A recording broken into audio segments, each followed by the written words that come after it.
Nagpunta nga kami sa Daranac at kakaiba yung naging experience namin. Dahil pinuntahan namin yung Daranac Falls, Batlag Falls at saka itong Blue Lagoon. Na mas pinasolid pa dahil meron tong mga matataas na talunan na mag-e-enjoy ka talaga. Kaya tara, samahan nyo kami. Sa Antipolo kami dumaan sa may Sigsag Road dahil di hamak na mas mabilis dito kumpara sa Marilake. Lalo na kung gagawi ka sa may bandang Pililla or papunta ka ng Laguna. Biglaan nga lang to at walang plano-plano kaya yung pagkain namin ay drive-thru na lang sa Jollibee. Bali 3 motor yung dala namin tapos 5 kami. Single kasi yung isa. Aray ka. Daranac Falls yung napili kong puntahan namin dahil bukod sa malapit lang to sa amin ay may iba pa kasing adventures dito. At dahil nga sa masama yung panahon, itong mga nakarang araw ay ganito yung kulay niya pero hindi ito yung ordinaryong kulay niya talaga. Pero okay lang yan dahil hindi pa naman dyan yung pagliliguan namin ngayon dahil may pupuntahan pa kami yung Blue Lagoon tsaka Batlag Falls. Medyo may kahabaan nga lang yung lalakarin papunta doon sa may 2 nabanggit ko pero all goods naman kapag nakarating. At ang advice ko nga lang mas maaga mas maganda pag pumunta kayo dito para masulit nyo yung oras tsaka yung pagligo nyo. At yung nakita nga naming daanan papunta sa may Blue Lagoon ay medyo masukal. Dahil hindi na pala ito yung pinakadaanan niya dahil masyado na matataas yung halaman dito. Guys, okay to, adventurous. Dito kami ngayon sa masukal na asukal. Masukal na asukal. Ang usapan, Pauls, naging hiking.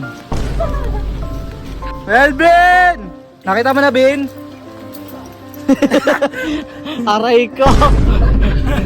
Kaya bumalik na lang kami at sinundan namin yung daan na may markang lagoon. Dito mas naging okay yung daanan pero okay lang din na naligaw at least napaganda yung istorya kahit papano merong adventure. At yung binili naming Jollibee ay dito na lang din namin kinain. Imagine mo na lang kung gaano kasarap kumain ng Jollibee habang naririnig yung tunog ng agos ng tubig. Pagkatapos ay pahinga lang ng konti tapos talunan na. Guys, meron kaming spot dito na nakita. Tatalo na namin. Let's go! At sa tingin ko yung taas na ito ay nasa 10 to 15 feet pero hindi ko lang sigurado pero mataas talaga.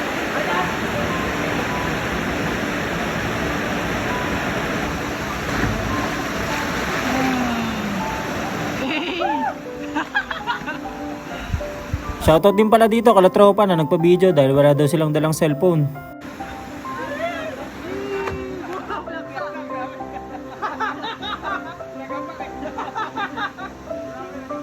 Kailangan mo lang talaga ng lakas ng loob para tumalon dahil maliit lang yung pagkabilog ng falls niya pero malalim naman siya. Tiwala lang talaga sa sarili at dapat marunong ka talagang lumangoy. May papakita ko sana sa inyo kung bakit tinawag tong Blue Lagoon kung hindi lang umulan. Dahil sa pag-ulan na yun, pati yung agos lumakas. Dahil mula sa bundok umaagos yung tubig pababa dito kaya medyo delikado na rin.